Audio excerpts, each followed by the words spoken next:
just called, try to get over him before he comes here. He's not answering his phone yet, so he must still be in the middle of it. Alright, that's alright. Alright, I'm going to take a minute here and read through your statement, if that's alright. Yes. Get an idea. You might have answered some of my questions already. So. But I did, I was trying to cover as much as I could. If my writing's not real legible, you just ask me and I can clarify it real quick for you. Okay. Yeah. 4 o'clock, Bluegrass Center. And I don't know these. I put approximately on these before. Yeah, it's, nobody. I don't expect you to know exactly. Yeah, no, there's no way for me to. Yeah.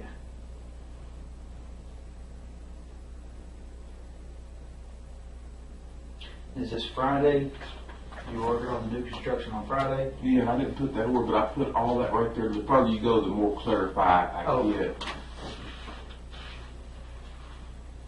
I broke it down into segments. Oh, these are the people whose house you were working on? Yeah, all these right here are people that I'm overseeing, that I'm speaking or talking to. We'll just look at my phone to get my exact time. I got my phone in there, and that way you can build a timeline of all this stuff that I do this every day. So me looking back, I had know what time it is. Right. There's no way for me to remember that. I mean, you'll see the more that you get to looking through there, you'll see how much I've got in my head to try to keep up with. All these are guys that are working for me that help me, every one of them. Okay. And then these right here, I skipped a line to break that and put locations, and then I did it in subdivision, so y'all know where my vehicle, y'all know where I'm at, my phone and everything. Those are the numerical address, the street address, and this is the type of work that I've got going on past that hyphen mark. Those are the type of work I've got going on at each construction, so every one of them is a separate job. And then this right here is for the whole subdivision, keep the Woodlawn Springs homeowner subdivision, the president and all the members, the committee and stuff, I want to keep the subdivision looking nice, trash and debris and all that kind of stuff, and metal grates in the road, the curb and gutter and all that. And this is just kind of like a daily thing. I've got to go through this every day to keep everybody rolling and everybody happy. And this switches subdivisions. You see I put copper fields up here, and then these are the number of houses I got going out there. I've got different subs in different spots.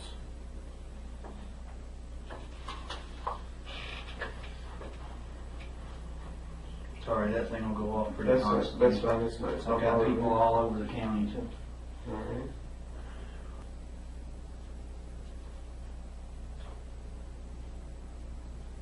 Nobody else will write on that though, correct? No, and I'm going to make you a copy to show you. I want to be sure that nobody else, messes with none of my stuff. Right. No, you're going to get a copy of it so that you can look at mine and look at yours and say they're the exact same thing. All right.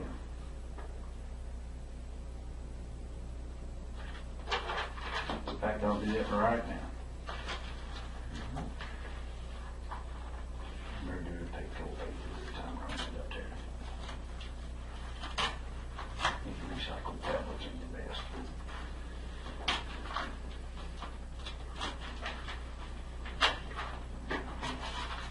Just a second, I'll bring it right back.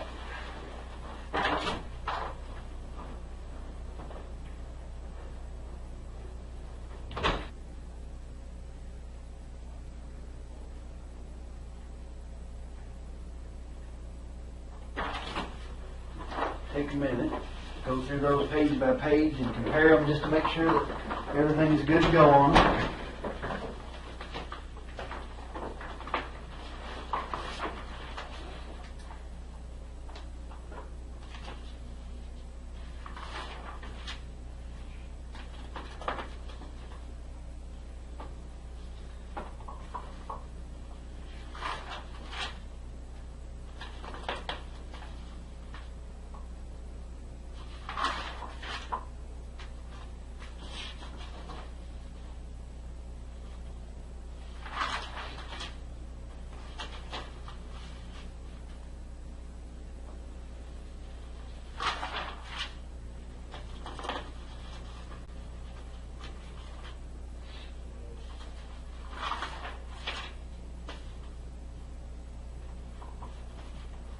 Looks good to me, sir.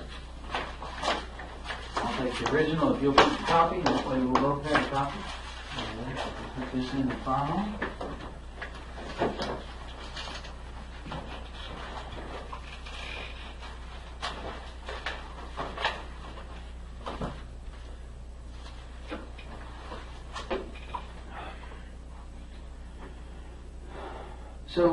So we're obviously we're hearing tons and tons of rumors, right?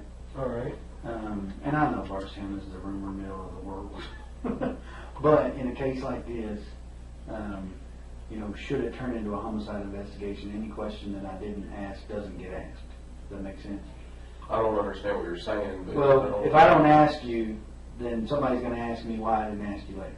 You see what I'm saying? Sure. So when I ask you a question, it's not to be offensive; it's to get the question cleared up so that we can move on to another.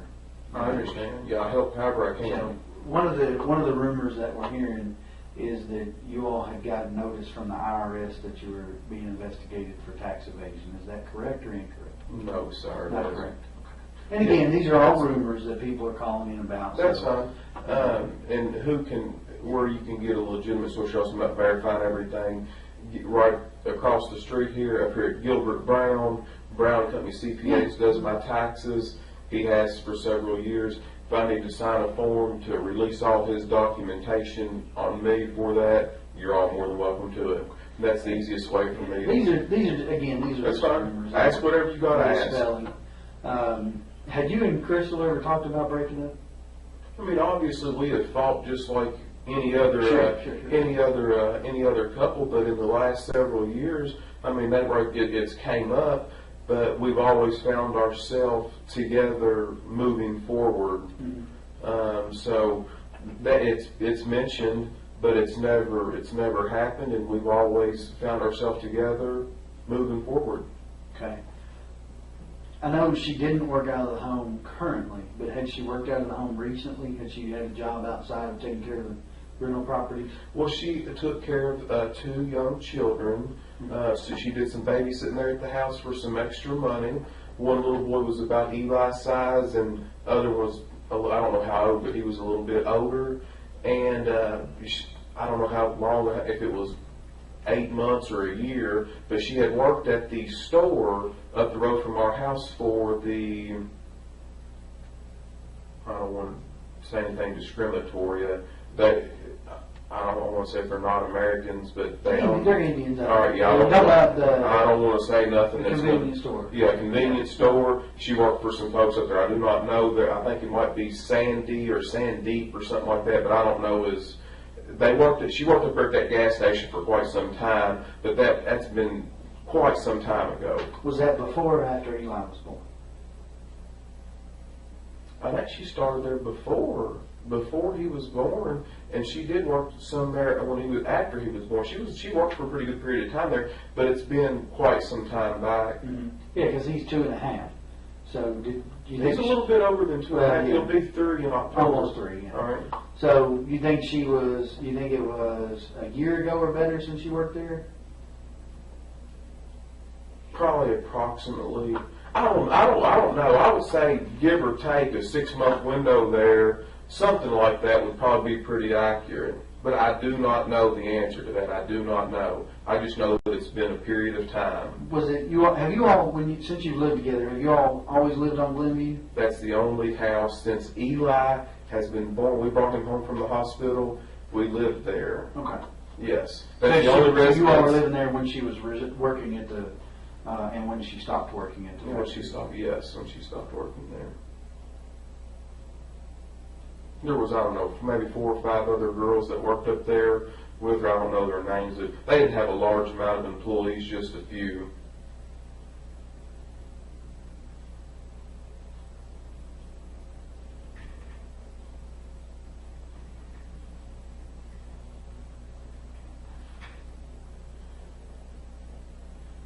When you said you all had talk about splitting up, had that been more recently, or was that before Eli was born, or had that been? I don't remember the exact dates, but if you'll recall back in a couple of days ago when we had talked, whenever usually that had came up, she had always went to like Sabrina's house, or she went out with Brooke or to her parents, for a short period of time, a day and a half.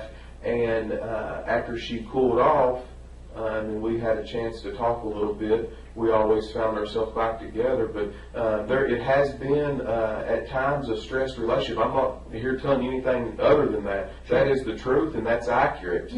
That has been discussed, but we've always found ourselves together.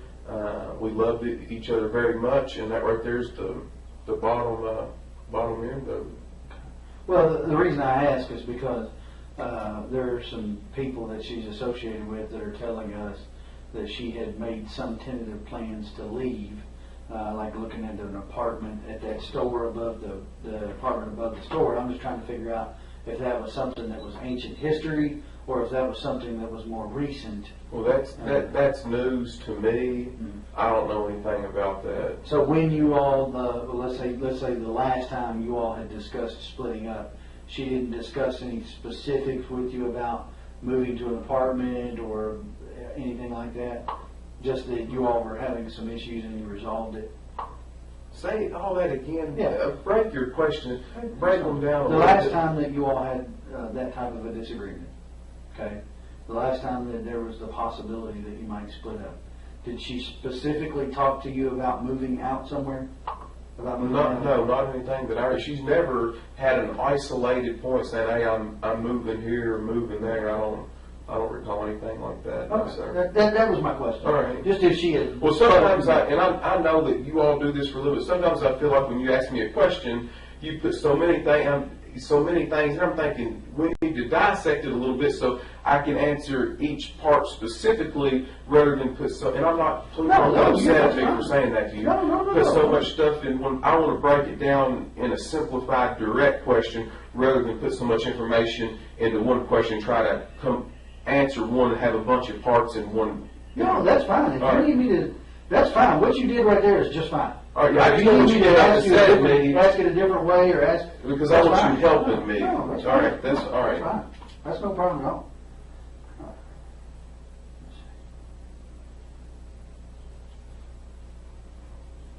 We kind of already established the Kylie thing, but just so I'm clear on it, All right. you got home at somewhere between 5 and 5:30, probably closer to 5, right? Yes, sir. And Kylie was there?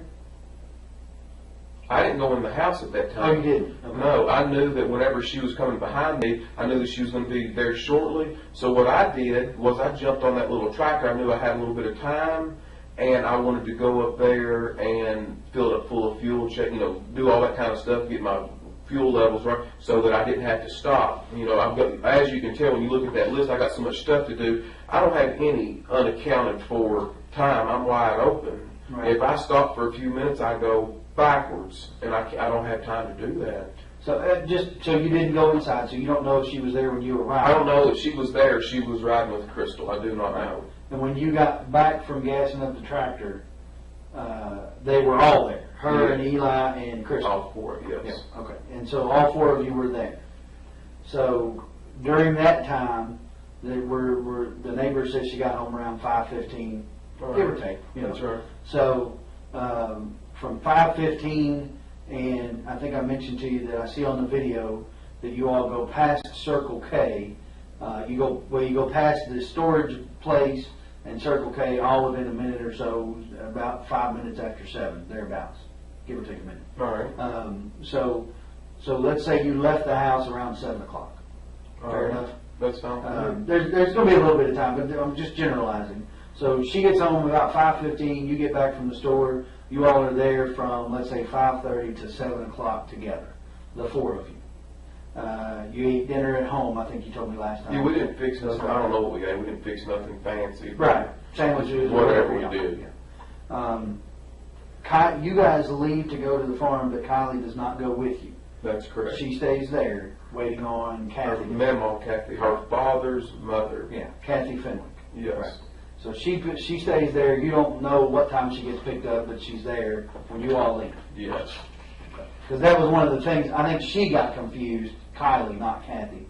Kylie got confused about the time frames when I was talking But about I can't speak on their. Yeah, no, that's fine. I'm just trying to make sure I'm not confused. All right. That's fine. What you said is my understanding of it. Okay.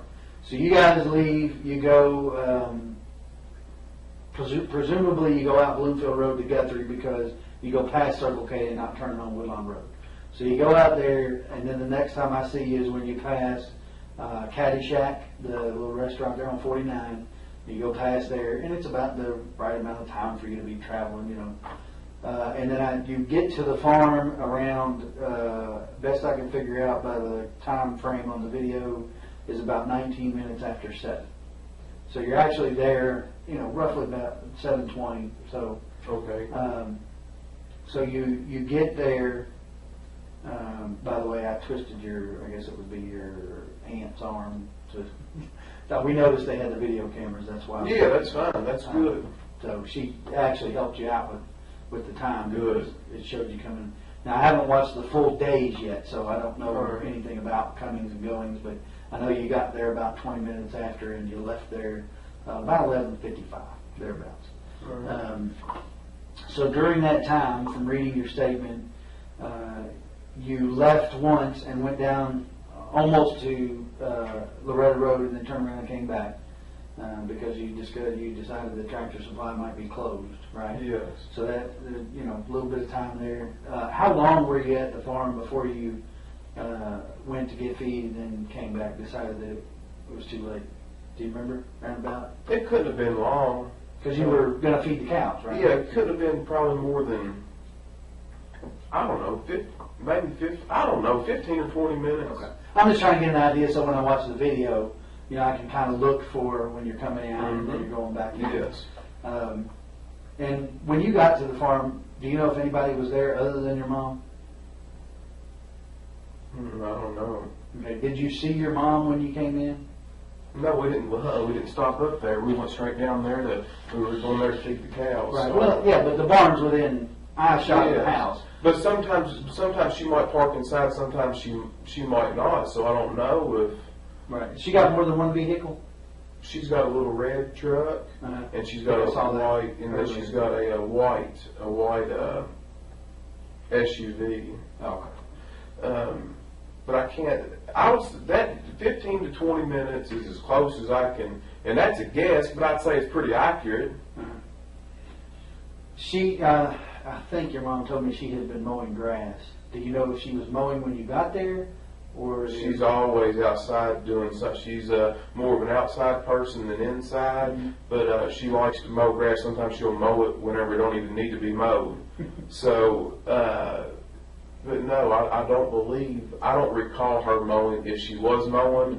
But you know, there's a lot of area there that if she was mowing, that I could have pulled in and not seen her. But I don't believe she was mowing. Yeah. Okay. And it's not all that important. I'm just trying to get an idea of what was going on. All right. So there, I noticed when I was out there yesterday, I guess it was. So there's a bulldozer in the drive. Mm-hmm. There's a tractor, actually two tractors in the barn, right? There's a tractor with a bucket and a tractor that looked like maybe it was leaking hydraulic fluid. Maybe somebody or an attachment, maybe an attachment. All right. So while you were out there Friday, did you operate any of that equipment to take care of the cows, or how do you normally? No, I don't. By hand? Mm-hmm. No, when you feed the cows, you just get the sweet feed and you holler for them. You shake a bucket, and because repetitious. They know to run. They know. I didn't know if you fed them hay. Now, if you're talking about in the wintertime, you have to have a tractor that can handle. We don't do square hay. I mean, in the wintertime, we're going to have to handle a round bale, right? And that's done by tractor. We're not going to. You can roll one by hand. You got 4 or 5 guys, but I mean, we're not going to do that. We're going to take a tractor and. Right, but I'm talking about Friday. You didn't. No. Okay. So you just fed them out of the bucket, the sweet feed, and. Now, Aaron he's out there raking hay and stuff. He might very well have done that. I don't know if it was Friday, but he's been out there the past 2 weeks doing hay. And I don't drive the equipment because that's not what I do. Aaron takes care of all that, and he bales the hay, he cuts it, he does all the mechanical work out there. And now, who is Aaron? The person that does all the work out there. But I mean, is he related to you all, or is he a farmhand, or what is he? Yeah, he's the city mechanic right up here for the city of Bardstown, the bus garage. He does all the mechanics, and does all the inspection reports for the city of Bardstown bus school system. Right, but how is he connected to your family? There's no blood relation. We graduated together in high school. You and he did? Yes. Okay. And so does he get the hay off of your farm, or? 5 of the cows out there that are out there are his. Oh, okay. So what he does is, whenever you look at this paperwork, I've got so much stuff going on, I'm not a farmer. I enjoy farming, but I don't farm. So what he does is an added benefit to me. He takes care of all the fencing, all the labor, keeps the equipment running. If it's round bales or busting ice and stuff like that in the wintertime, he does all that. He's got the time. He gets off early at 3 o'clock in the day. So he will come out there, and he knows about the mechanics. I'm not a mechanic, so he'll go out there and cut all the hay and prepare for the winter. He uses his time to do all that, to use the grounds out there for his cows, because he's only got about 7 acres here in town, and he wants to keep growing and expanding. And a way to do that, I don't have time to bush hog and all that, so I would rather keep up with the grounds by letting somebody do that and participate and let them. I don't charge them no money. Right. You see what I mean? Right. So But he keeps his cows out there. yes, it's a good trade-off. Gotcha. Absolutely. Okay. But he wasn't there Friday that you saw? No, he wasn't there Friday night. When you were there. Right. Not before, I don't know Yeah. about before, but when you were there, he wasn't there. So you all fed the cows with the bucket, and watched them eat, and then you walked. Now, when you said you walked the road to the grab, you're talking about not just to the turnaround that goes right to the barn. We walked to the back. To where the old county road goes through. Where I put yes, exactly. Okay. Where the road gets a little harder. I mean, you can still drive a car on it, but there's a little bit of grass in the middle. But we. And that's what goes when you get to the cul-de-sac at the top of the hill. Right. If you get to the turnaround here, this the house is right here. The barn here. There. Right here is where and it goes back there far. And there's 3 big pens back through there. There's 3 separate fields where we rotate the pasture and stuff. Gotcha. Okay. And you said you walked from field 1. Yeah, let me just make it real clear for you. Is this? You can put this in your paperwork or whatever. Yeah. I didn't write that, but no, I drew it out for somebody else.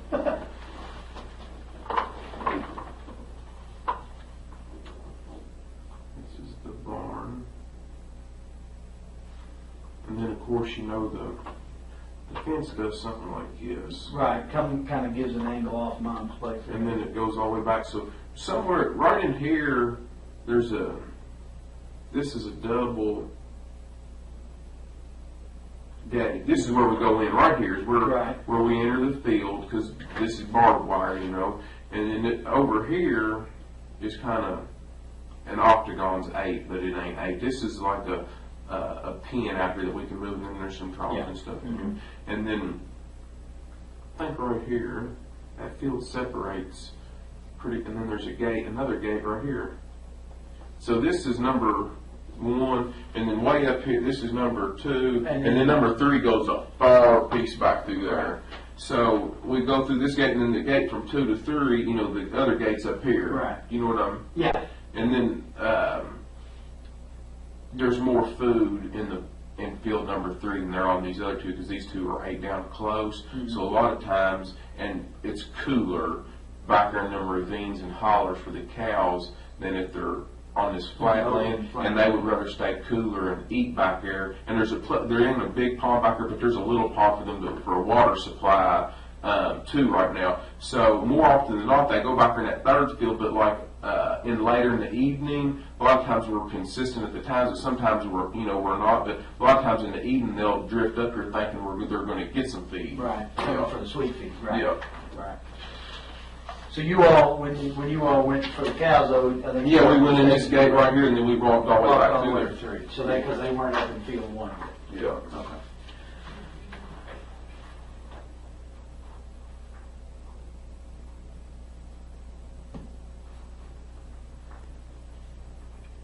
So you fed the cows. What else did I read there? Sorry.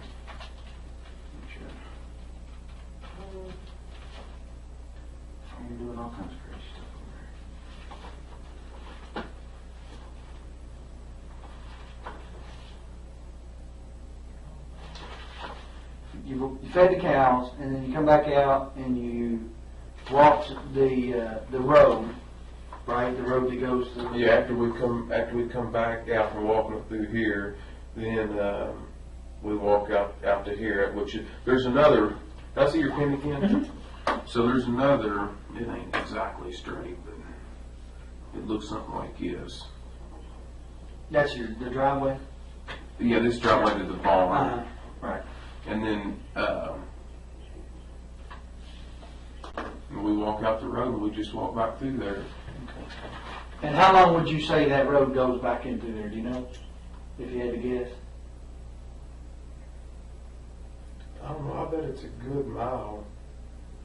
From right the here. barn to the end of that road and back. So a couple mile walk going to and from. Yeah, if you go, because there's a cul-de-sac right here. There's also a cul-de-sac I put in up here, and then there's a third cul-de-sac at the very end by a creek back here in the very back. Oh, okay. But you think it's about a mile, maybe? I would say more or less? close, yeah. So you walked to the end of there and you came back. Did y'all do any work on the barn or anything while you were there? No, we didn't do no work on that barn. Didn't work on the driveway or anything like that? Mm-hmm. The dozer, the reason I ask is because the dozer that's sitting there, did somebody use that to put that driveway in or put rock on that driveway recently? Or No, on Saturday I moved it over there. It was parked. That dozer, I've got a skid steer also broke down. Right. I've got a skid steer right here with some weeds growing up around it. Yeah. And then I had a dozer.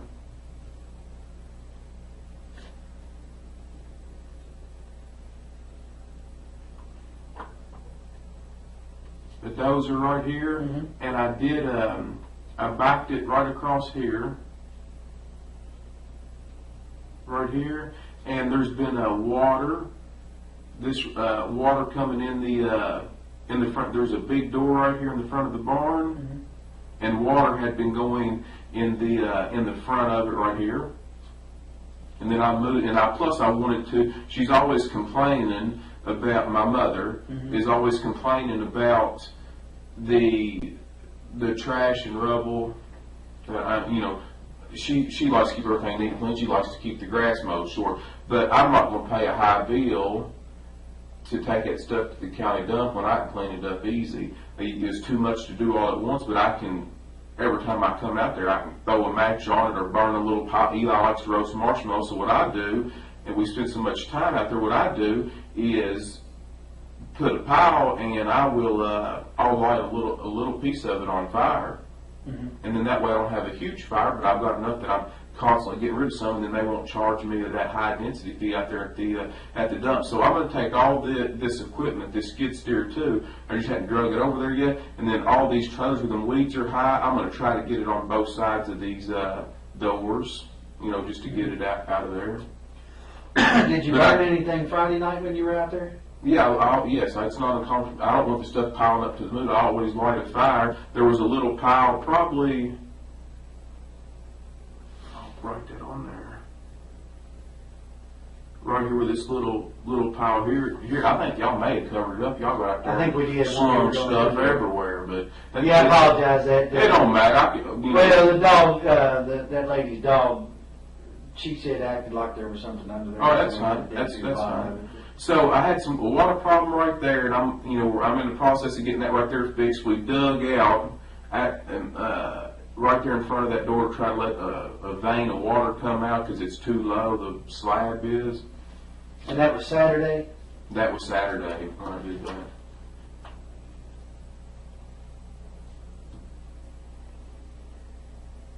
Do you remember what time Saturday you got out there? Mm-hmm.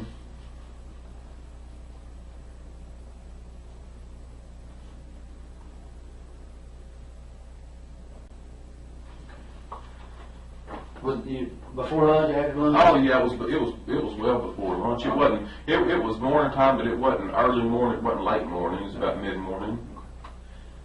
So you had a little fire. When was that? After you took your walk or before you took your walk? I lit it. I don't know if I lit it right before we took off walking. I know we fed the cows first because I want to do that as quickly while we had still plenty of daylight. I don't know if I lit the fire before we walked back here or right when I got back. I could have done it either one. I don't remember. Mm-hmm. So you lit the fire. I'm assuming then you probably don't leave until the fire burns out. Well, would you leave it burning? I don't know. I generally don't like to walk. Yeah, but if it's just a bed of coals, I mean, it's not like burning. I wouldn't leave if I thought there was any danger. Not when especially when I got all this equipment and barn and stuff right there. But I mean, if it's died down and it's just a big bed of coals, I'm not too worried about it. Yeah. You know, especially if it's not in August or September when everything's just perfectly dry. It wasn't. Plenty of rain. Yeah, and the ground's wet and dew's on it. Yeah, it's not a big deal. To me, I'm not a firefighter, so. But you definitely moved the dozer on Saturday. Yeah, I moved the dozer on Saturday. Is there a septic system with that barn? There is. Okay. It's never been hooked up. There's never been a toilet put on there. But I tell you who put it in there. And he can tell you exactly how 100% it was done. It's Casey Ballard. Casey Ballard did? Mm-hmm. And Casey Ballard, is that her? That's her brother. That's what I was thinking, yeah. So he put the septic, is there like an opening somewhere where you can access it? Oh, yeah. Maintenance and whatnot? Mm-hmm. Where would that be at? There's a big pole out in the middle of this, in field number 1 right here. Uh-huh. There's a great big pole like this right here. Uh-huh. That marks the end of it. It's got one big lateral, big pipe on it, and it's marked out there so somebody don't crush it with a tractor. So the opening for the top of the septic tank? No, the top, you're talking about the lateral line? Yeah, that just daylights out. Right. There's a big, underneath that, right where this fence is right there, Uh-huh. there's a big round lid right here. Okay. Next to fence for field 1. Mm-hmm.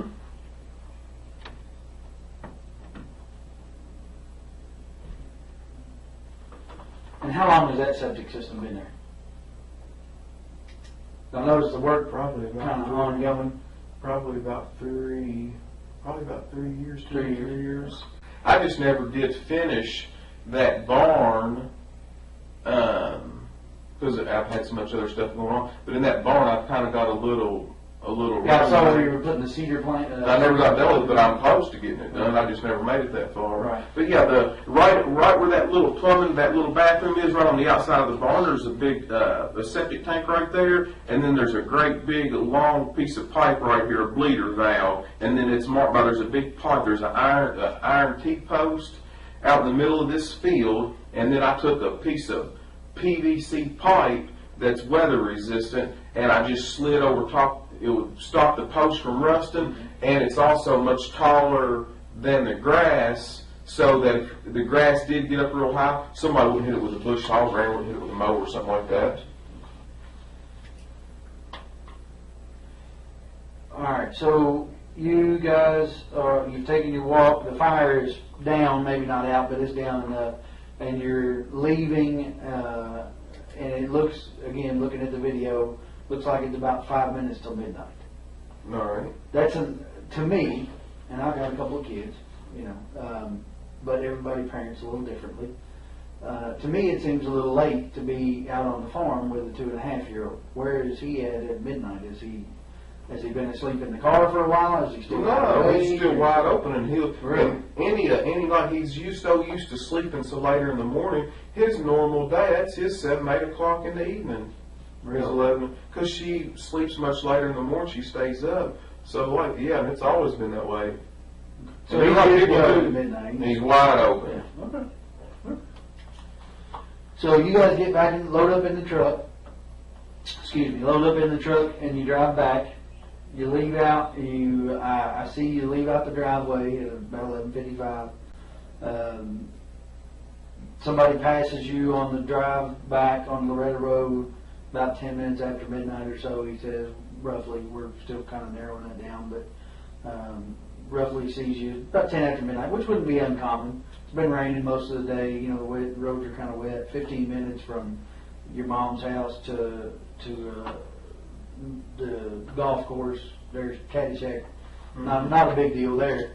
And so do you remember, or did you go straight home on Friday night, or did y'all stop somewhere? Or, because I'm thinking if that's their normal 7, 8 o'clock in the evening, it might be dinner time. Did you stop and eat something, or did you go straight home? We did not eat anything. I went straight home. Okay. So you went straight home. So if we assume that he's correct in about 10 minutes after midnight, another 10 minutes to the house or so. So I don't see it being that late. I mean, if that's what some of the things say, I guess you'd have to kind of go by that. But yeah, we didn't stop anywhere. We went straight home. Okay. So you could feasibly be home by 11:30. You could be home. I feel like it. Which is what you told me. You thought, or I'm sorry, not 11:30, 12:30. You could feasibly be home by 20 minutes after 12. If he passes you at 10 minutes after 12. All right. Which is a little off from what you originally told me, and you just said, I still think it's a little off, but we'll go with what the camera says as opposed to memory, because sometimes memory is not that great. All right. And I checked the time on her camera, and I'm allowing for about a 9-minute gap there between what my watch says and what her camera says. All right. So which puts you leaving there by 11:55, which, again, 15 minutes to Caddyshack is not terribly bad in the rain. So it could have been that he passed you at 10 minutes after midnight, putting you home roughly 20 minutes after 12. All right. Fair enough? Yes. So you guys get home 20 minutes after 12, right thereabouts. I think you said you went to bed first. Do you remember about how long you were home before you went to bed? I went to bed immediately. So when you guys got in, you went and did your nightly routine, and you're going to bed. I think you told me that she stayed up, and Eli, did he stay up as well? He was. And where was she at? If there's any activity going on in the house, he doesn't want to go to bed. Mm-hmm. If everybody turned the lights out and we just got into bed, he's going to follow us in there and lay down with us. But if I go to bed and she stays up, he's not going to come in there to bed till all the lights are out and then she goes to bed. If I was doing something out there and she was in the bed, he's going to stay up with me until the lights are out until I go in there. Do you see what I'm... Sure. Yeah. So that's what so he's going to stay up with Mom. Right. So, and before you went to bed, or as any conversation, I know you told me that you all had a conversation Friday evening sometime about the kids. We'll talk about that in a minute, but you said you all talked about the kids Friday evening. Does that conversation bleed over to when you get home, or is that conversation done? No, whenever I got home, I went to bed. I mean, it was relatively, quickly when I got in there. Okay. The conversation does not bleed over. Okay. So you go to bed, she stays up. What's she doing? She's just on her phone playing. I don't know what game, but she normally plays a game. Right. Some kind. She's got several of them on there, but I don't know which one. Okay. So she's on her phone, messing around, doing whatever, and you go to bed. Do you know what time Eli came to bed, or she put him into bed? I don't know. Don't have any idea. I normally go to bed earlier than that, so when I went to sleep, I'm a pretty heavy sleeper. I wouldn't have noticed, if he crawled in there, So you said you're a pretty heavy sleeper. So your phone is getting phone calls. I can see it on your phone logs before 7 o'clock in the morning on Saturday morning. Do you hear that going off? Do you normally keep it in there? Yeah, but I don't have to. At that time, I've got an alarms on my phone at 6 o'clock and 7 o'clock. Sometimes I've got them at 4 and at 7. But my alarm most mornings goes off. I always have it for 6 and 7. But I'll wake up before my alarm goes off. But that's not uncommon for me to get calls really early in the morning. So what time do you think you got up on Saturday morning? I probably woke up around, in between that time, like 6 or 7 o'clock, and then I left. I did my normal thing, changed my clothes, put my clothes on, and headed out. Shortly after that, Well, I'm sorry, I forgot to ask you something. There, on the phone records, there appears to be a phone call around midnight. All right. On Friday night, Saturday morning. All right. I'm talking about on your way home, basically. All right. Do you know who that person was that called you around midnight?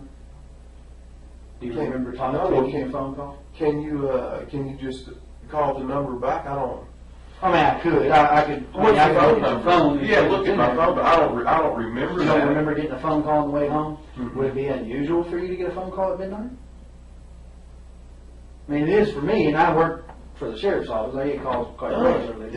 Some of the people that do the tile for me, I wouldn't put it past them to call me at any time. They lay brick through the day, and then they're tiling my houses at night. The Thomases I wrote on there, Derek and his brother Tyler Thomas, they'll call me at any time. I've got even if it's just one day, I don't pay them people by the job. They got to get paid by the hour, and then when they get done with it, I pay them. Right. That's just what we've agreed on. But yeah, those folks there call me any hour. It was a pretty short phone conversation is the only reason I asked. Mm-hmm. Kind of unusual to get a 13-second phone conversation at midnight. It is for me. It may not be for you. But, all right. Well, just check it out. Yeah, check it out in detail. That's right. So, Saturday morning, you wake up sometime between 6 and 7.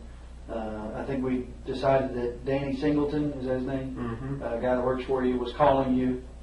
He called you pretty frequently. You said sometimes you give him an incentive to work on Saturdays. Yeah. And that may have been why he was calling you. So did you go do some work Saturday morning before you went to your mom's house? Before you went to the farm? Or what did you do Saturday morning?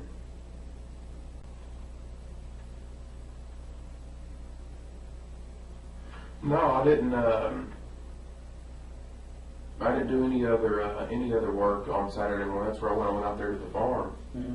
I don't know exactly what time I got out there, but that's what I had done. Mm-hmm. So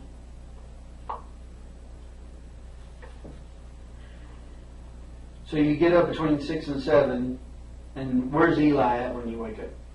He's next to me. He's in the bed with you. Mm-hmm. Okay. So you get up. Does he get up with you? He's still asleep whenever I get up, but I go to the bathroom and all that kind of stuff, and he's still sleeping there on the bed. Mm-hmm. And so when you wake up, he's there, but Crystal's not. She's not. Okay. And so did you try to call her or? Yes, I noticed that she wasn't there, and I didn't know exactly what to think. I don't know what time I called her. Yes, I called her that morning. I mean, did you call her before you left the house to go to the I don't farm? remember what time I called her. But do you remember where you were at? Were you at home or were you at the farm? Or you were on the way to the farm? I don't know, somewhere in between. I don't recall. I don't know. That's fair enough. So you, before you go to the farm, you feed Eli breakfast? I did not before we got there. I normally get those squeezable yogurts, all them vitamins and minerals and stuff in it, Mm-hmm. and he likes to eat stuff like that for breakfast, and it's easy. He can do that in his car seat or whatever he's got to do. So you think he was eating on the way to the farm? I don't think he was. I know he was. Okay. Now, how much of the yogurt he ate, I don't know. I'm not worried about that. It's not a question of what he ate or how much he ate. I'm just trying to establish. Well, he's a healthy boy. I can tell pattern you. of behavior from that weekend.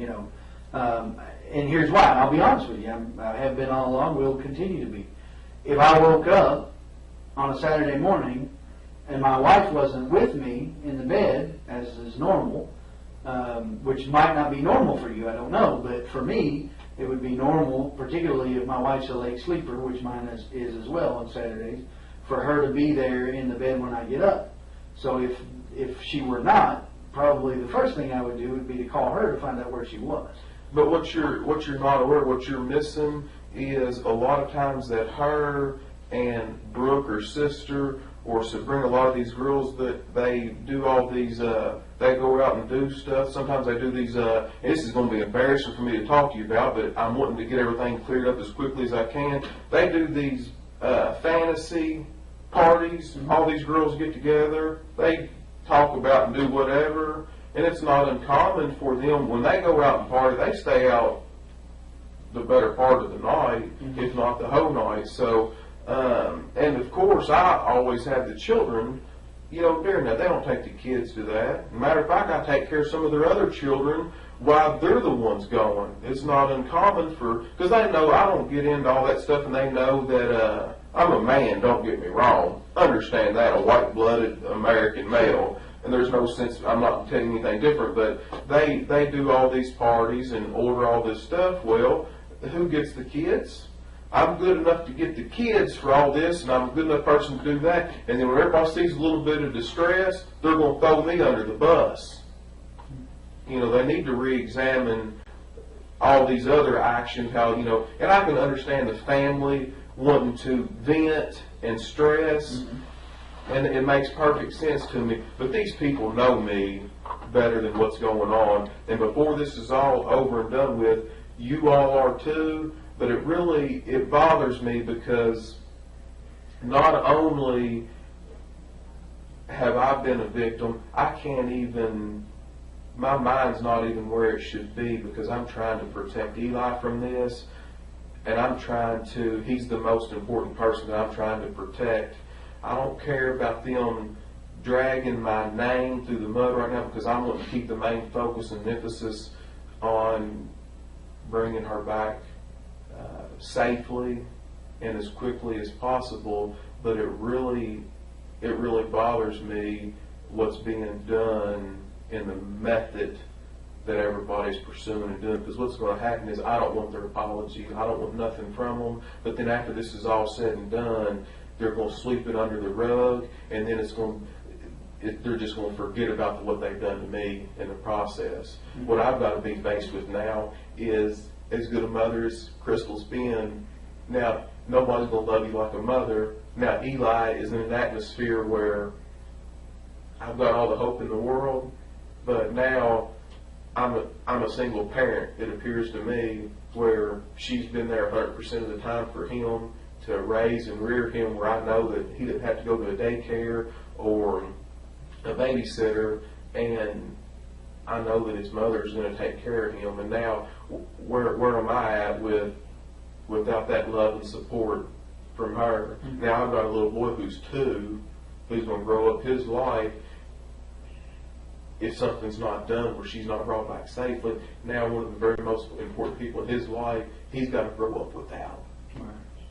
Do you see what I'm saying? Mm-hmm. And I'm in here answering a bunch of bullshit that I'm doing the best that I can possibly do with, but it's taken a lot of energy and effort away from the other efforts that could be out there trying to help and bring her back here safely. I can't even go out on the side of the road without looking like a murderer or something like that. It's wrong. I've been extremely honest with you all, and now I'm up here doing all they can have the house. Y'all take anything that you want. You don't need any of that paperwork or search warrants. And now I'm up here trying to get my head where I can be on the side of being able to protect myself and defend myself for my son, whenever I'm the one that's, I feel like, has the largest loss. Yeah. So, well, do what you got to do. I'll do whatever I can, but this is starting to get silly. I don't need an attorney. I haven't asked for an attorney. I don't need none of that. I'm innocent. I'm willing to talk to whoever. But this to me is really starting to get silly, because I feel like, I don't have a Facebook page. I don't have time to get on the internet. I don't know a lot about computers. Crystal did all that for me. I didn't have to do it because that's something else that she always took care of. So now I have people coming back to me telling me that they're completely trashing me online for the whole media. I've taken 17 years of my life, and I feel like I've worked hard to get a good education. I've worked hard all these years. I've built a nice life for me and my family, and now my whole family's name is trashed for something that's completely not even tied to me. That's where I'm at right now. So I'm extremely upset. I'm hurt over it. I try to put on a tough shell and a bubble and move forward. It's extremely difficult to get up in the morning and push on and look at Eli and know that here I've got a million things going on that I have to get done. And then who's going to suffer? He is. And it's not right. I'm ready to hire an auctioneer to sell all this stuff so so I can be there for him like Kristen.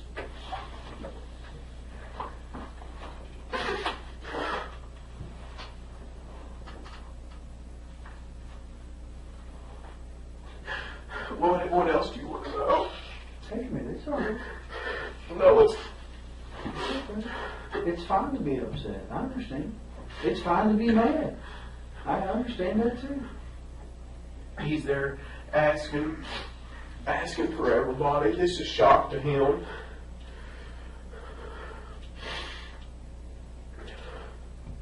It's okay to be upset by it. I understand.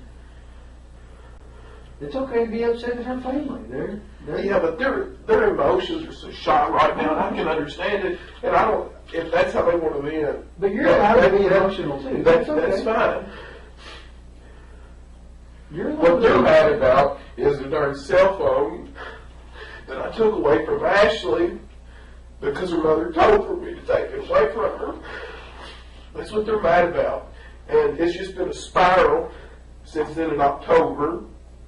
And ever since then, their attitude towards me and everything is so wrong. For punishing a 16-year-old girl when she's not hurt, she's not hit, nothing like that. And I'm the worst person in the world for having any, and I understand I'm not her dad, I'm not her disciplinary figure. If she disobeyed her mother, I followed a direct order from her mother. Mother couldn't get it from her. I took her cell phone from her, and then it's just been hell ever since. That was the whole thing about the wrist? Yes, exactly. Yeah, they took her up to the hospital and did the same with CPS and all this bunch of garbage. They ruled it unsubstantiated, or however they wanted to say it. No bearing, or whatever. When you pull the reports, they documented it all. You can get all that stuff too. You want some water? No, I'm good. Let's move forward. Whatever you need, I'm here to give to you. Okay. I'm innocent. I don't need an attorney, so I'm good. Ask whatever you want to ask. Okay. Well, if we can just continue with the conversation, and I don't want to rush you. Take your time. I think we left off around about Saturday morning. So you guys got up, and she wasn't there. So you and Eli got ready and went to the farm. Did you go anywhere else before you went to the farm? I didn't stop at McDonald's or nothing to get any kind of breakfast because he had that yogurt, that squeezable breakfast, whatever. I don't know, whatever. Someone's still in the refrigerator if you want one. That's okay. That's fine. So you went to the farm, and was your mom there Saturday? Do you remember?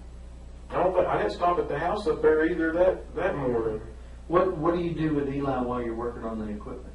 Do you have? Is he in the equipment? I'm usually not the one that works on the equipment. Sometimes I might drive some of it, but yeah, if I get on that little tractor, he rides in my lap. No, but I'm saying you said you worked on the driveway, on the drive in front of the barn there. So yeah, but no, he's got 5 or 6 tricycles and big wheels and stuff like that he plays on. This isn't about your parenting skills. Don't misunderstand. I understand, yeah, but I'm not asking you about that, but if you're working on the dozer, is Eli in the dozer with you, or is he out playing in the yard? I'm not really working on the dozer. He's got 5 or 6 of them tricycles and big wheels, things that are at the barn. And if he's not out there with the cows or something, he rides them little toys around. We got them down there in the barn. We got them out there in the driveway. It don't take a lot to entertain him. A lot of times he pedals or does whatever he does. Sure. But how long would you think that it took you to fix that area you said was taking on water there in front of the barn with the No, I don't know. A lot of times on Saturday, I just use that as a place to vent and get away from what I call the city, not just like Bardstown, the city, but all the city stuff that goes on, loud music and all that. Out there, you hear crickets. Yeah. You don't hear a lot of people, so I go out there to a lot of times just to get away from the stress of all these tenants and stuff, calling these new construction contractors and stuff. It's a kind of a little vacation away from home. Right, but you told me earlier that on Saturday you fixed the spot in front of the barn where the water was going in. Yeah, if the water's not, if it's not been like raining a solid week or whatever, you can't really tell if it hits and misses. Sometimes if we get a substantial amount of rain, you can kind of tell where problems are, like, you know, and I could tell. So that's, you know, that's just what I did. Just piddle, just nothing important, just piddle. Right. But would Eli normally be in the bulldozer with you while you're operating it? Was he in there with you while you were operating it? He's drove it, not that more there he wasn't. But yeah, I mean, he has been in. He's drove the bulldozer before. He's drove all the tractors out there before. Okay. So that morning, did you say Mom was or wasn't home? You don't know? I don't remember. You don't know. Okay. So you don't know that he was out riding on his tricycles or whatever. When you said in the driveway, you mean the driveway for the house or the driveway that you're working on? Say it again now. You said you were working on the driveway in front of the barn with the dozer, right? Yeah, we're down there by. And you said he was probably riding on tricycles or something. Yeah, I'm sure he was running on the concrete slab. It's easier for him to pedal on the slab than it is outside there, and I can see him better. My visibility's better if he's in there than out here. Right. So he was here by the barn and not over by the house in the driveway. No, he wasn't by the house. Gotcha. Okay. So you guys finish up whatever you're maybe doing. later that day or something. He might have went over there. The chickens might have come down there. He might have done something with them. I don't know. Mm-hmm. But it's not uncommon for him to. You know, the chickens out there, they can be fast, but they're not scared of people because he plays with them so much. But you can catch them pretty easy. I mean, he treats them like a cat. Mm-hmm. So you guys, any idea how long you were out there? Saturday? It was a good, yeah, usually on Saturday I'm not in any kind of a rush because I try to take, I usually try to take it easy on Saturday. Okay. So did you eat lunch out there?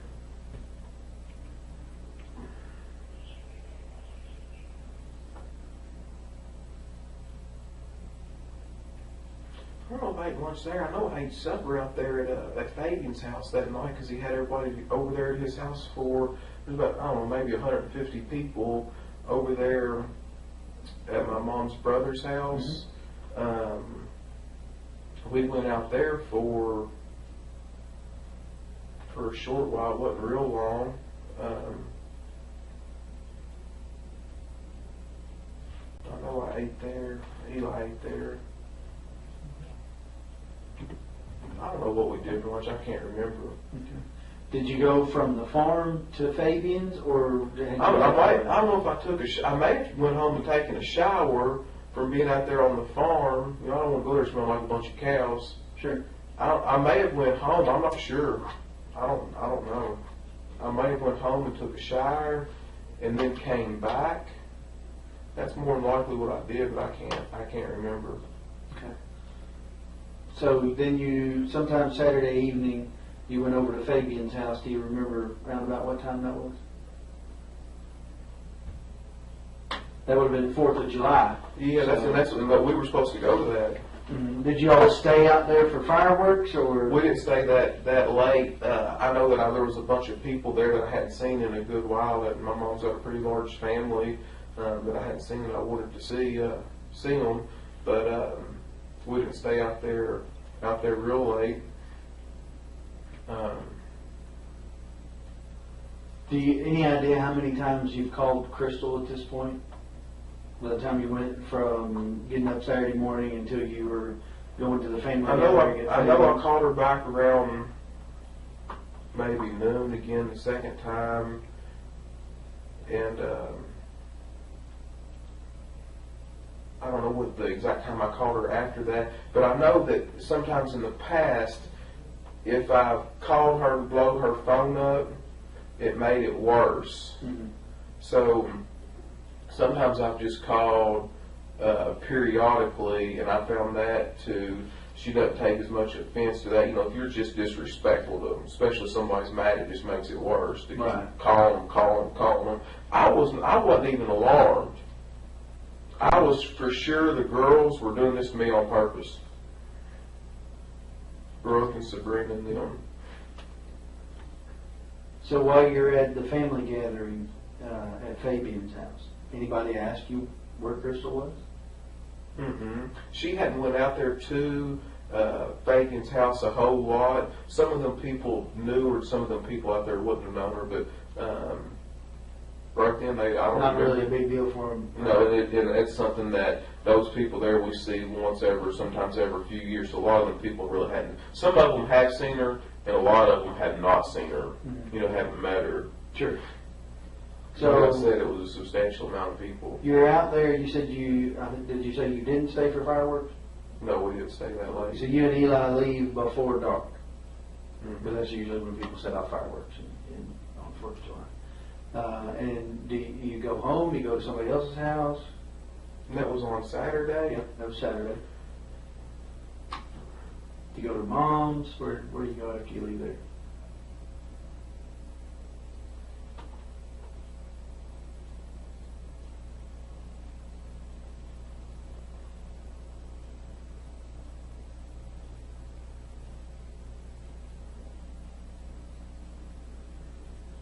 No, I think we rode with my mother over there. To Fabian's house? Yeah, we rode with her, and then I went home after that. So you rode back to Mom's house with her, and then you didn't stay at Mom's. You went back to your house. Yeah, I didn't. I don't know the exact timing and all that right there, but I do know that I rode with her over there to Fabian's house. Okay. And you left her house and went home. I don't know if I stayed there any period of time or not. I may have stayed there just a little bit. I don't think very much, but I might have stayed there a little bit. I'm not sure. I mean, you didn't stay the night there. No. Did you go anywhere else after you left Mom's house before you went home? Not that I can remember. Okay. I think what would be a good idea for folks is to put a darn camera. You think I'm joking? I'm being serious. You try to go back through this. I need to put a camera in your vehicle and up there in front of you, just live on tape, and then you. Well, I'm not asking you to recall every detail of your life, brother. But I'm just trying to. But it would help me if I could. Well, but listen, I couldn't tell you what I did 2 days ago. I couldn't tell you what I did before I started investigating this, because I've been investigating this for 3 days. You know, so I'm not asking you to remember every single minute, but you know, and I realized that it wasn't a big deal for her to be gone for you, but. You know, most people can remember, you know, most of the things they did during the day, not every single minute, but you remember going to Fabian's house, you remember leaving Fabian's house, going to Mom's, right, and going, so if you went from Mom's house to home, you'd eaten dinner at Fabian's. And I don't know if it was her mother, I met her mother at the gas station somewhere, one of them days. Her mother, Sherry, Crystal's mother, Sherry, and I don't know if Ashley was with her and other kids were with them, but I stopped at right there in front of Walmart where I get a bunch of fuel at up right there, that Murphy station across from Lowe's right there. Right. And I was on the phone with either Ashley or Sherry, one, I forgot which, and they said, I tell you what I've done too, I talked to Brooke on the phone at the farm. I talked to Brooke, her younger sister, before I left because I was heading into town to get fuel at that point. So whatever time that I talked to Brooke, you'll know that I left. So make a note of that. I talked to Brooke on the phone, and that's when I was leaving the farm on 49. And I drove in 49. And then I made a right there on 150 and went up there to Walmart. And then I got on the phone with Sherry, or Ashley, when I don't know whose phone they were on.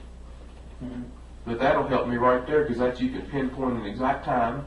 And then I pulled in there to that Murphy station. And then Sherry came up there to my window. Okay. And asked me if I had seen Crystal.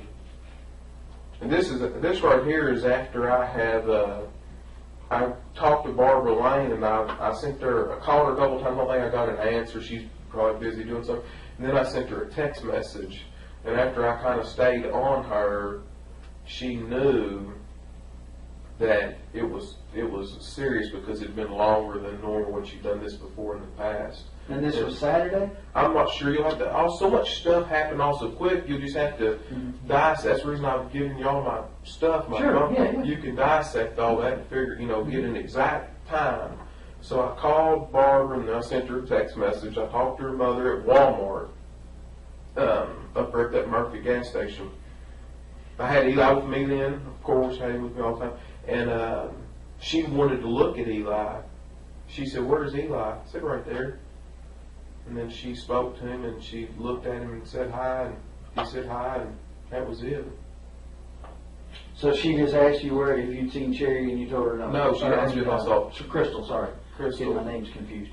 So Sherry asked you if you'd seen Crystal. She's the only one. Everybody else stayed in her vehicle, and then she walked over to my truck. And when you told her, I haven't seen her, don't know where she is, and she just said okay and asked you? No, she thought that the wisest thing for us to do was, she said she was going to go to the police station. Okay. So and I told her that I think at that point I'd already talked to Barbara, I believe. I'm not sure, Barbara Lane, and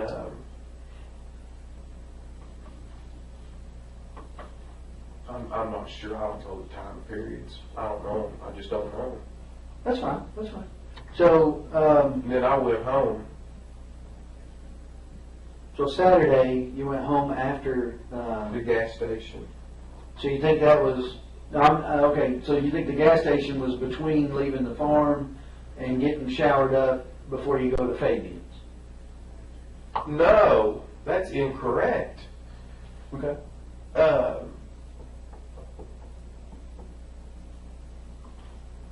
You said you were leaving to go get fuel. Yeah, I did leave the farm to go get fuel. I don't know.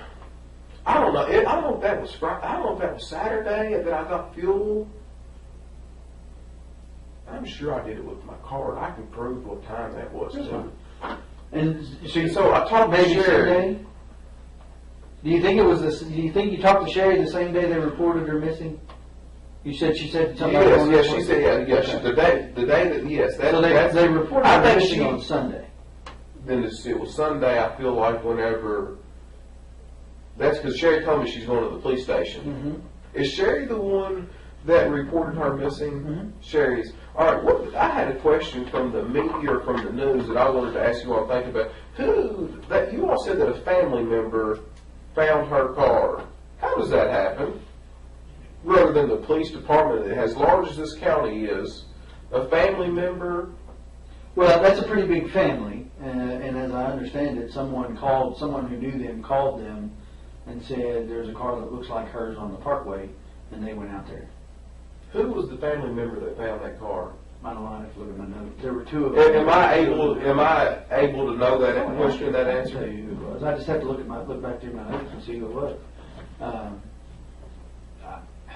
And I'm not great either, but I want to say that it was. I'm trying to think. There was. You can look back at it. I'm not sure. I want to say it was a brother and nephew.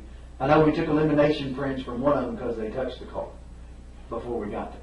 So we took elimination prints from them like we did from you to rule out any prints that we found in the cars being that person's. All right. So I want to say that it was one of her brothers. How many did She only had Casey's or only Casey's. brother? So I want to say it was her brother and maybe her dad that went out there.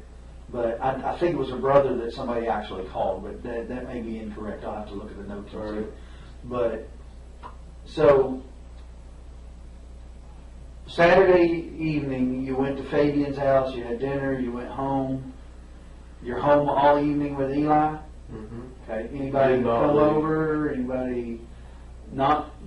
Yeah, I feel like Richie comes over to my house all the time. He's over every day. Who's Richie? Richie Riggs. He's my manager, my real estate agent. He lives next door at 115 Glenview Drive. He's one of the people on that list. Okay.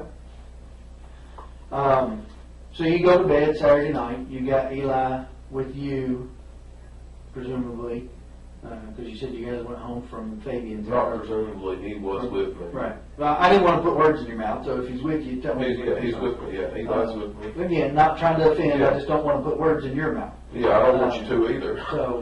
So you and Eli go to bed Saturday night, you get up normal time Sunday morning? Do y'all go to church? No, sir. Okay. Didn't go to church. Went on Sunday. I don't remember what we did Sunday. Okay. Well, I mean, I don't want to Is make Sunday when I went in? Is Sunday when I came up here and talked to you that night, or Saturday night? That would have been Sunday night. Mm-hmm. Sorry, let me make sure he's giving me what I need here. Your phone's on my desk, that's what he was telling me. That's fine. I ain't worried about that. Hope you had fun answering it. He probably didn't answer. Yeah, Sunday night you came up here and talked to me. That was after they found the car and everything. So sometime Sunday after 12 o'clock is when you talked to Sherry at the gas station. I think, and I'd have to look at your phone to see, but and you may know or might know that you called Barbara. You called her Barbara Lane. I just called her Barbara. That's all I've ever known her by. But Barbara Roby was a Ballard, right? Yeah. You called her and talked to her about Crystal being gone, or she called you? No, I'm the one calling her. Okay. And what does that conversation sound like? I think the first time that I called her, that I don't think she answered the phone. So I left a message, and then I don't got the response, and then I sent a text message to her, and that's when she called back, and I think she tried to call her, and she didn't get an answer. Okay. And you know. So I'm piecing things together from what they've told me as well. So at some point you do talk to her on the phone, but when you get up Sunday morning and Crystal's still not home, or you're starting to get concerned, that's why you call Barbara? Yes, exactly. That's the reason that I did call her. But before then, I wasn't alarmed. She'd done this before, right? And I wasn't alarmed. That's all there is to it. Yeah. So you call Barbara. I knew I gave Barbara Lane more credibility than Sabrina, Brooke, or any of them, because I know them young girls. If Crystal tells them not to say nothing, you ain't gonna be able to beat it out of them. Right. And them girls are they're just like, especially to a guy, if they're fighting, they're not. And I'm smart enough to know that I knew Barbara would say, "Hey, she don't want to talk to you," or "She's fine, just leave her, give her some time." I knew Barbara wouldn't keep me. She's a mature woman. Do you understand the difference in what I? So she would at least, I feel like, let me know, hey, where I wouldn't have to worry. Right. She might not give me no details or nothing, which is fine, but she would at least ease my concern. And that's the reason I called her over these other people, because I knew I'd get further with her. And at some point, so you do talk to her, and as I understand it, at some point she came over to your house. Mm-hmm. Is that right? She's been there a few times since then. Right, but that particular day she came over to your house, was that before or after you talked to Sherry? Do you remember? I have no idea. No, that's fine. So you... To be honest with you, I don't even remember doing that. I remember seeing her a bunch more this last little bit than I really ever had before, but I don't, as far as talking to Sherry at the gas station and then keeping everything synchronous, I have no idea. None. Okay. Well, I mean, I know that Sherry was here at 3 o'clock thereabouts filing the report, the missing persons report. So that part I can kind of figure out, okay, so it was sometime before 3 o'clock that you talked to her at the gas stations. I'm thinking probably, closer to that time than farther away, not early in the morning, what have you.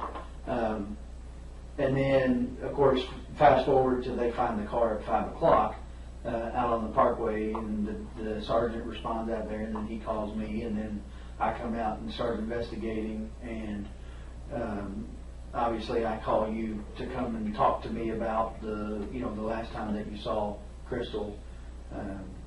So that kind of builds my timeline. Obviously there's some gaps in there, understandably. But some of those gaps become really important. for instance, validating or invalidating the guy's statement about her being on 49 between 1 and 2. You see what I'm saying? The gaps in time become really important to me because that's how I determine where my gaps in the investigations are and where I should focus my investigation. I've got guys out there that all I got to do is call them and say, hey, go check this out. But I have to have something for them to check out before I can call and tell them. Couple things that I want to get into that are going to be, somewhat personal, okay? And it's not intended to pry into your personal life. It's intended to pry into what's going on in Crystal's mind, okay? I'm trying to get a reference for her frame of mind for the past few days before she goes missing so that I can rule out any possibility of intention to harm self or things of that nature. You understand? And I don't know that I can rule that out. But what do you think about it? Do you think that she has the potential to harm herself? I don't know any of all that. Crystal is not that kind of person. I don't believe at all. I don't feel that way at all. Mm-hmm.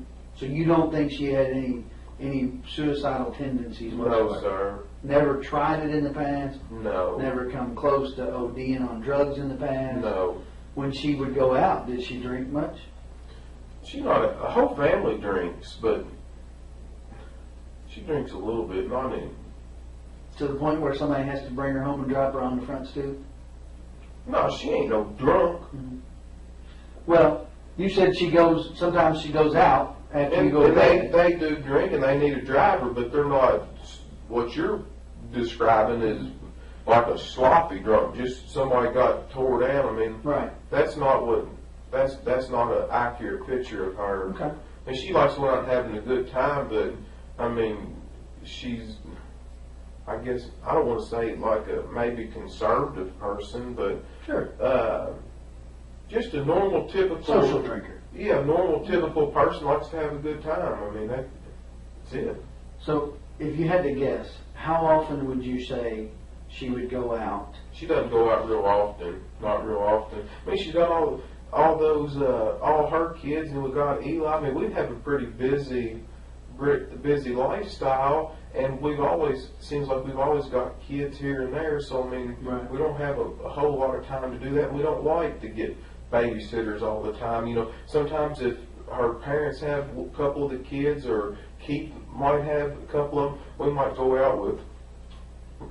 Usually, with Eli, we don't usually seldom ever get a babysitter for him, and we take him with us. But other than that. Well, I guess the reason I'm confused about that is because you said it was not unusual for her to go out with the girls. It's not unusual. Yeah, so help me understand. You mean but that's what once a month, is. or once every other month, or I mean, how much time are we talking about here? Because my wife might have a girl night a couple times a year, but she might not be the typical wife either. I don't know. Probably about 2 times every 3 months. Okay. Like once every 6 weeks or something like that. Sure. Okay. So you said Eli generally does not go to a babysitter. No, he doesn't. I don't want him at a baby, and I certainly don't want him at somebody's house that smokes. Mm-hmm. I just don't. I don't want it. I'd rather just keep him right with me, and I'd rather, if we're going out doing something, I'd rather just take him right along. Mm-hmm. Right along with us. Well, so that kind of brings me to one of my questions that I had. We talked a little bit about the last time that we talked when we were at your house, and you kind of explained it. And I get the fact that she would tell the kids, hey, we got a babysitter for the night or for the evening. We're going to go out. Mm-hmm. I get that. You explained that the other kids kind of get jealous. And if you guys, we don't want to hurt their feelings. Sure. Especially Kylie, the situation. She's always wanted. Any kid really wants a father figure in her life. She's really struggled in that area, and her mother doesn't want her to think that she's pushing one of the children out and then the other one can go with us. I mean, that's normal. In my opinion, sure. It is. And I get why she might tell Keith that, because Keith has 2 of the kids. Mm-hmm. She doesn't want him to tell them differently than what she's told them. Are you familiar with a woman named Christina Holly? Yes, I know who you're talking about. There are some text messages between her and Crystal on Friday, and she's asking Crystal if she wants to go to Chuck E. Cheese, I think it was, something to do with the kids, something with the kids, and she tells her the same thing. Well, we've got a sitter for the evening. It's our first time being kid free for a while, so we don't want to. We're kid free. We're going to enjoy ourselves. Right. Why would she lie to her about that? I don't know. I can't answer that question. Are her and Christina close? Yeah, I mean, they've always been good friends. I know exactly who you're talking about. Do they? I mean, close enough that they see each other on a regular basis every few days, or No, talk on the phone? Or they talk on the phone, but I don't know if they see each other that often. Right. But I think we were also supposed to maybe go to the zoo or something too. She was going to take. She's got a little girl that's really close. That's born in the same month apart. As Eli? Yeah, as Eli. Mm-hmm. I mean, it's just curious to me. These are the things that make me wonder. And in any other situation, they might not amount to nothing. But did you ever talk to the girl, the Amanda? Mm-hmm. All right, so and she says there was no plans for her to babysit. All right. But that doesn't necessarily mean that Crystal hadn't planned for someone else to watch him. I don't know that. I mean, you know that because you and Crystal have him together. But I don't know that because I don't know you guys. I don't know. Maybe sometimes she might use Crystal's phone. I don't know. I don't know. I can't answer that. Right. I do not know the answer. Okay. But as far as you know, you all did not have plans for a babysitter that night. No, absolutely no. The plan was all along for you guys to go to the farm. Yes. Okay.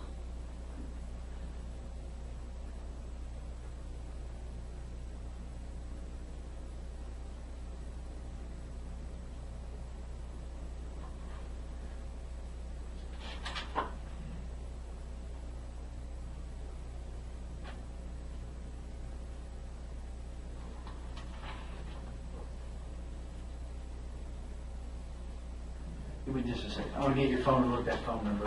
All right.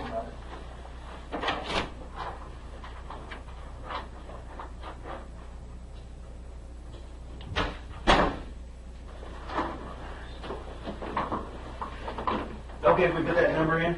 Yeah, go right ahead. Do what you got to do. Looks like you got a couple of messages. I don't know how to do that. You I've got an Apple phone. So just You just want to put the number in, right?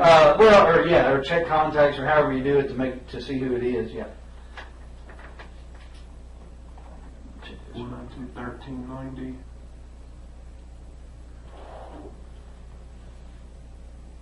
Just call it. Oh, Steve Lawson. Okay. Who is Steve Lawson? He's somebody that works for me.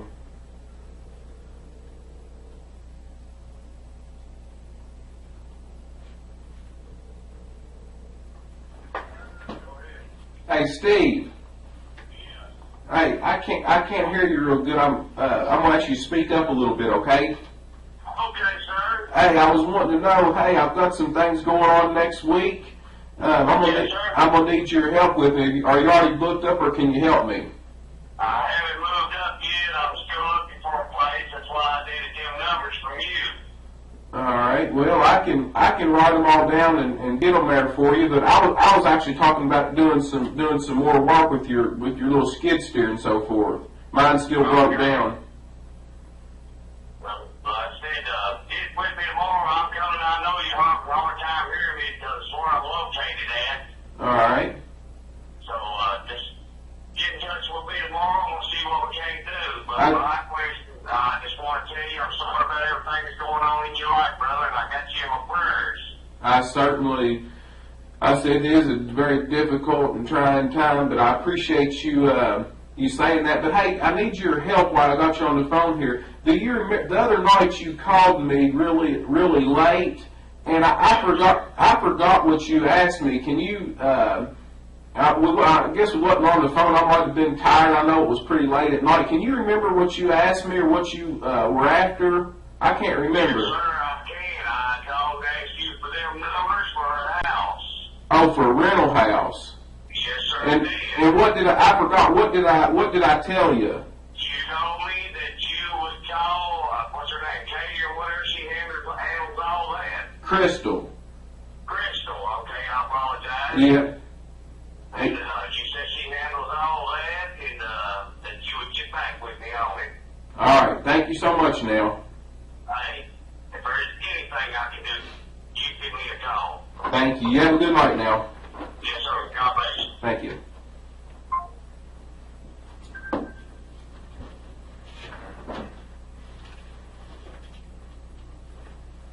Okay. So that begs a question in my mind. All right. If she's in the truck next to you when he called, why would you need to call her about getting numbers for rental cars? Because being that late at night, we're headed to the house. You know, I just wouldn't. She normally's not going to deal with stuff that late. And I mean, I don't even. I probably didn't even look at the phone to see who it was calling me. I'm sure I just answered it. You know. But he said you told him that you'd need to call her. All right.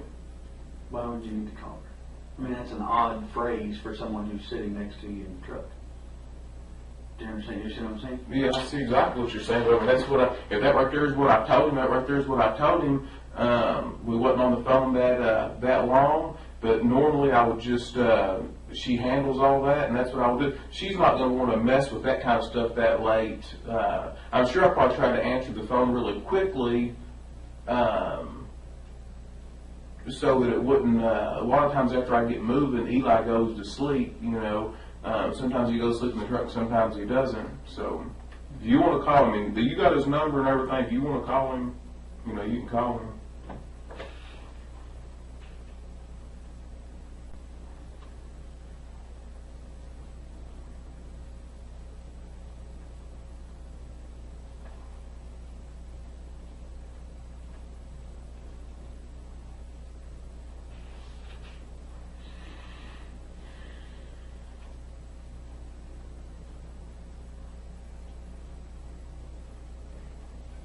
What do you think happened? I'm shocked. I do not know.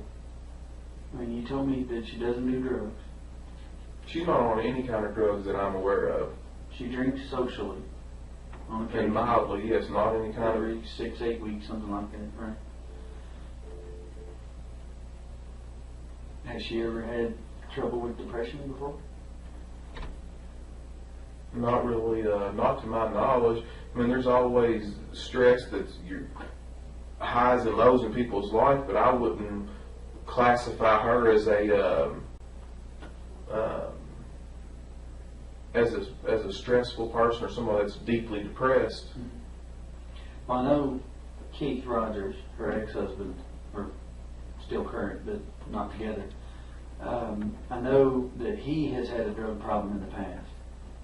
Was she with him during the time that he had the drug problem, or was that after? Yeah, I mean, I'm not. Was she involved in that? I think that he has fought that for some time, and I think that she was obviously definitely in the picture while that was going on. But I don't. To my knowledge, she didn't get wrapped up into any of that.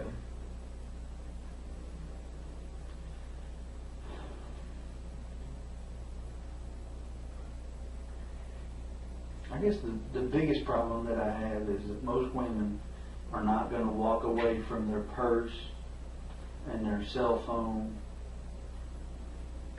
in the car. I agree with you. You know what I'm saying?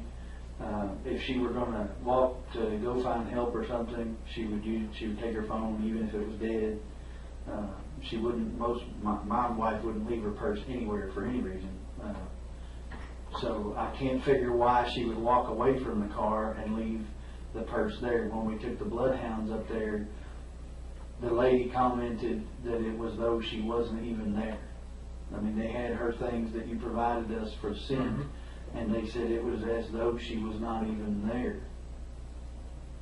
I can't explain that. I don't understand what that means. I don't know why, if it's her car and she leaves in it sometime Friday night, why does it appear to the dogs that she's not even there? I agree with you. This same set of bloodhounds tracked her in the car from 49, and they had never been to your mom's farm before. tracked her scent all the way down 49, turned on Balltown Road, and turned on Pascal Ballard as though they were following your car. So I know the dog's not defective. That's right. Because they're following her scent, and they don't know where your mom lives. They've never been there before. So the dog's nose is not defective. So when the dog doesn't even try to find her on the parkway, where her car ends up, it's just very odd to me. And I can't figure out why they wouldn't find any scent of her at all if she walked one way or another. They would have picked it up. Right. They would have at least walked far enough for her to have been picked up by somebody. You know how if you break down on the parkway, somebody's not going to pull bumper to bumper with you, so you're going to have to walk from your car to their car to get in. Right. So the dog doesn't even act like it wants to go in one direction or another, even far enough for her to have even gotten in the car with somebody. That's just weird to me. I don't understand. Unless she was never in her car when it got put on the parkway. I don't know. Yeah, but I can't answer that. I do not know. Do you know of anybody that would want to hurt her? I mean, as far as I know, she's a well-likable person. Right. I know that she's done a few evictions with some folks, got a few people upset, but Were they missing evictions? I mean, like threatening? I mean, there's never a good eviction. Right, but I mean, it's just normal business. But I can't think of anything. She's a likable person. I can't think of anybody who would want to harm her. Ever have anybody show up at the house upset over something? You know what I mean? You know what I'm saying? You come in there when it's not appropriate for them to be coming to their landlord's house. Ever have them show up at your house, beating on the door, hey, you threw me out, or whatever? I've never had somebody come up there to the house over an eviction saying you threw me out. Not one time. Now, several of the tenants do come to our house. Some people don't just mail a money order check. Sometimes people stop by there and drop it off. Sure. And, you know, she can write them a receipt that way or whatever. But as far as what you're saying about you evicted me and you threw me out and they're confronting her about it, never happened one time.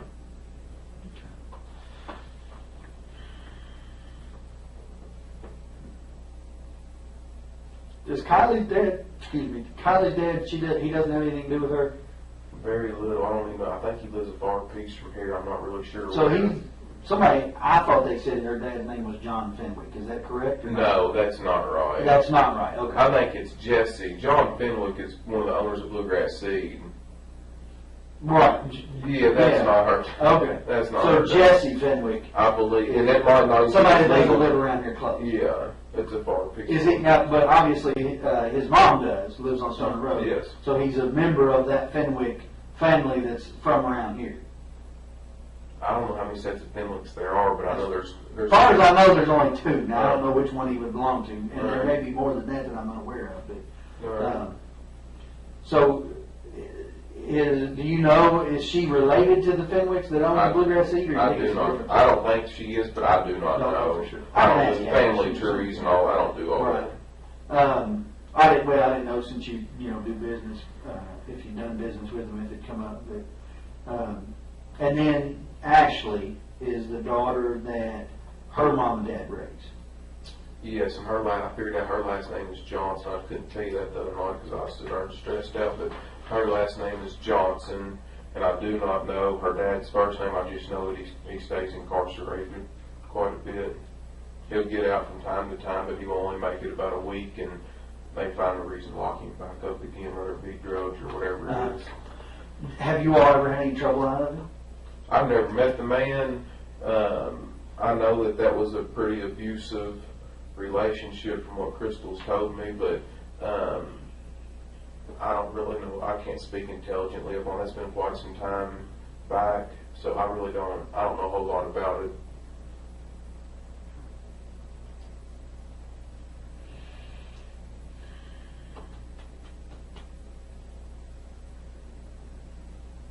I don't even know the guy's first name.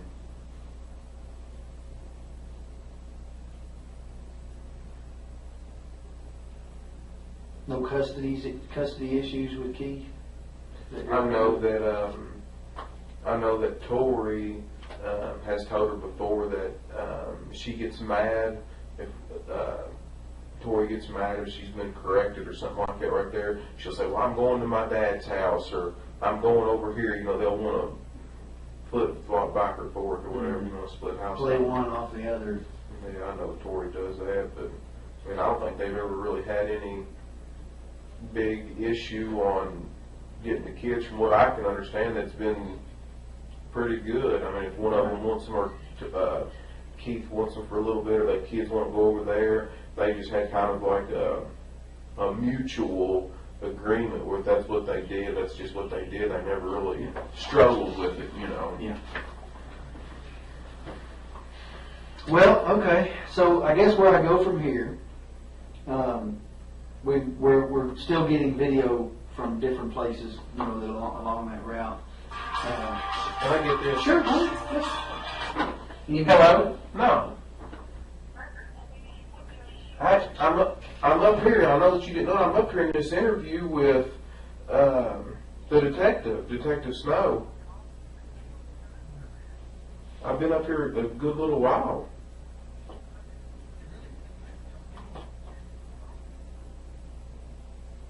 I'm filling out this statement here and everything.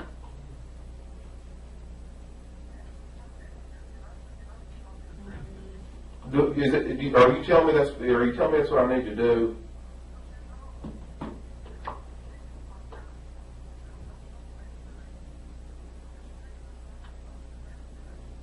I know that. But the way that I look at it is, I'm innocent. I ain't done nothing wrong. What, you know? I know you told me innocent people have got jammed up, but if you're telling me to leave, I'll get up and leave. If you want me to.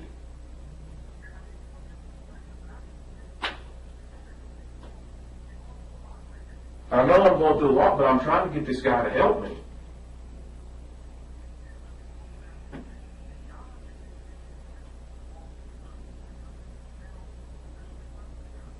I don't think she's ran off with some other guy. I don't believe that. You can't make me think that. No.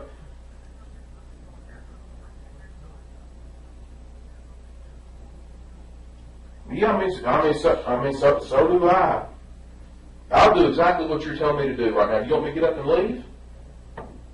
Man, I don't think these guys. I don't think these people have got vindictive just to skin me for no reason. Man, this is not their family. This is not.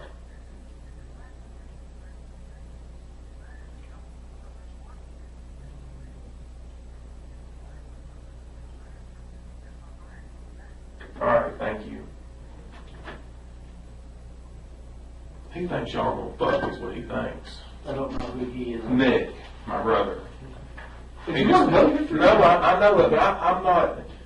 He just said just to keep sitting up here, to give a statement, do an interview, whatever I got to do it. But he said, darn, just to keep letting them just beat you to death over this right here. Just ask what you got to ask and let you know. And you tell me. You see what I mean, he knows more about this than I do. You see. And have I told you that I'm for you? Yes, you have. I said, what did I say? My job is to find Crystal, right? That's right. However that happens, my job is to find her. Whether I find her hopefully alive and well and safe somewhere or not, my job is to find her. If I don't find her alive and well, my job is to prosecute the person that did something. That's right. If that turns out to be you, my job is to prosecute you. If that turns out to be someone else, my job is to prosecute them, to gather evidence for a lawyer, a prosecutor, to prosecute them. I don't know whether that person will be you or not. Well, did I not tell you when you come in here and sit down today that right now you're the main person of interest? Yes, that's right. And I explained to you the reason that you're the main person of interest, right? You're the last person to see her alive, right? And I went through your timeline with you and explained to you that there's gaps in your timeline, right? Be it good, bad, or indifferent, you can't remember some things about Saturday, you can't remember some things about Sunday. That's not a judgment against you, that's just a fact. I am simply a fact finder. If you want to go, you may go at any time you wish to. I would never dream of stopping you, didn't tell you you had to stay. If you want to bring a lawyer in and answer questions with a lawyer, you're welcome to do that. I'd have been asking you the very same questions in front of your lawyer that I asked you today. Right? I have not given up hope of finding her alive. That being said, you know as well as I do, the longer this draws out, the less likely we are to find her alive unless she's run off somewhere. I mean, that's just a fact. That's right. That's just the facts as they are. I am not for you. I am not against you. I am not for her family or against her family. Right now, my job is to work for Crystal. Plain and simple. It's just that simple. If that means that I have to interrogate you, then that's what I have to do. You've been nothing but cooperative with me. I appreciate that. We've talked. This makes number 3? Third time? I don't know. I can't. 3 times. Here, the first time. At your house, the second time. And here, the third time again. Not counting the polygraph, because I didn't ask you any questions then. You've not asked for a lawyer. You're right. That's your right to do. You're entitled to do that. If Nick thinks you should go and you want to take his advice, go ahead. It's fine. I'm not offended by that. My job is not to make you happy. My job is to find Crystal. If that makes you happy, awesome.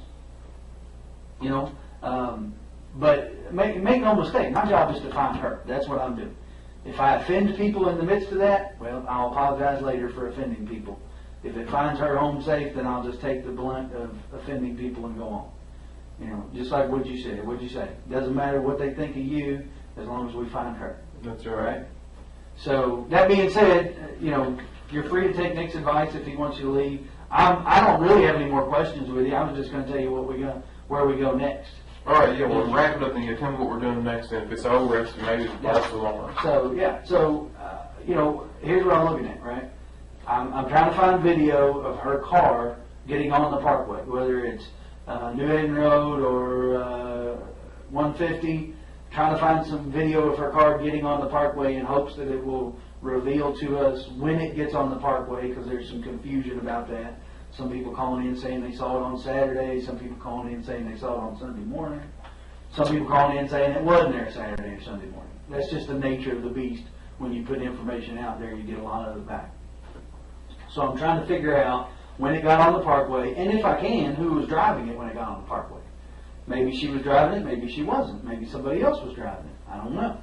You know, maybe somebody stole it and it got a flat tire and they left it on the parkway. I have no idea. There's a million possibilities about how it got on there. So I'm trying to figure that out. I would like to fill in the gaps in your timeline. I may be able to do that with the video at your aunt and uncle's house, because they may be able to show me when you came and went from the farm on Saturday, those kind of things. I'm probably going to interview your mom. I'm probably going to interview Nick and ask them, you know, if they were with you any time during that time. Maybe they have a little better memory of it. They can fill in those gaps. I'm probably going to interview the employees that called you Friday and Saturday, or Friday evening and then Saturday, to interview them and ask them, you know, when you called him, what did you talk about? How long did you talk? Mr. Stanley or whatever his name is.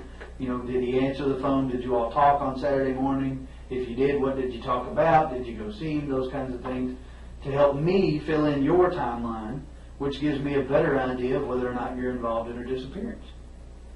And that's what I do. So, and then once I've done as much as I feel like I can do, I'm going to move on to other things. I'll be honest. Beyond that, short of finding her somewhere, I've done about all the forensic countermeasures I can do. You know, we've gone through the car with a fine-tooth comb. We fingerprinted the car. We've gone through her purse. We're going to start going through bank records. You know, she did have an account. I know you told me you didn't know that she did or didn't. She did have an account of some sort. My understanding is maybe from a family member that there was some Social Security disability from Keith for the kids that maybe went into that account. Maybe that's the case. We'll kind of look into that. You know, we'll start questioning people about the validity of those kinds of things, about the apartment and those kind of things, and try to get a better idea if that's just a shady rumor or whatever, you know. But unfortunately, I've got to dispel all these rumors. You know, that's part of my job. Mm-hmm. We've got to either prove them, disprove them, or no, we can't do either. So that's where I'm at. All right. So I appreciate you coming in. If I ask you to come in again, or if I come see you, again, know that you're always welcome to tell me you don't want to talk to me anymore. That's perfectly okay. All right? Are you completely on my phone? Yes, sir.